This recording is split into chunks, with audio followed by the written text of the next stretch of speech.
Assalamualaikum Mas.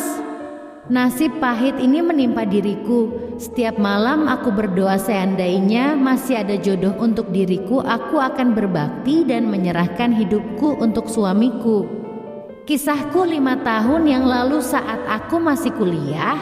Memang aku tergolong wanita cantik yang jadi rebutan pria saat itu. Ada 2 pria yang mendekatiku, sebut saja nama samarannya Aldo. Dia mendekatiku dengan ketulusan kedewasaan dan selalu mengajarkanku tentang agama hingga selalu mengingatkanku untuk jangan pernah meninggalkan sholat 5 waktu. Namun dia berasal dari keluarga sederhana. Untuk fisik pun ya seperti pria biasa pada umumnya, sedangkan Bambang yang mendekatiku dengan kemewahan, makan di restoran, shopping, nonton bioskop, liburan. Bambang memang menyenangkan, secara fisik pun memang wow karena dia rajin fitness. Hingga suatu hari aku terjebak pada pilihan antara Aldo dan si Bambang. Jujur hatiku mantap dengan Aldo dan hatiku benar-benar nyaman saat bersamanya. Namun aku menyangkal hatiku sendiri.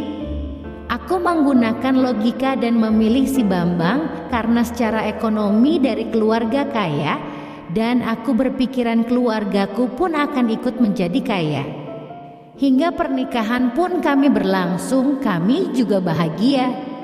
Namun kebahagiaan itu hanya berlangsung 2 tahunan saja ketika dia mulai putus asa tiap malam kami berhubungan. Namun aku tak kunjung hamil. Hingga akhirnya kita periksa pergi ke dokter dan ternyata aku yang dinyatakan mandul. Suamiku sangat kecewa dan tidak menyangka aku yang berparas cantik dan normal ternyata mandul. Pertengkaran akhirnya sering terjadi hingga ternyata suamiku main di belakang dengan wanita lain. Dan beberapa bulan setelah suamiku tahu wanita selingkuhannya hamil, dia sangat senang. Dan tanpa perasaan bersalah dia memutuskan untuk menceraikanku.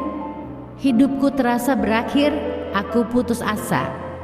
Dan pada suatu hari tanpa sengaja aku bertemu dengan Aldo setelah bertahun-tahun kami tidak bertemu. Aku curhat menangis sejadi-jadinya. Aku meminta maaf dan aku memohon untuk memberikan kesempatan untukku. Namun ternyata dia menolak karena sebentar lagi juga akan menikah dengan wanita pilihannya. Dan ternyata sekarang pun dia juga sudah sukses, bahkan bisnisnya bolak-balik luar negeri. Dari kisahku ini aku paham dan aku sadar ternyata kebahagiaan tidaklah bisa diukur dari harta, materi, dan ketampanan. Sebab ketulusan dan keikhlasan menerima jauh lebih berarti. Aku hanya mengharap bila masih ada pria yang mau menerima keadaanku ini, aku sangat bersyukur dan aku akan berbakti kepada suamiku. Aku tidak mencari kriteria karena aku sendiri penuh kekurangan.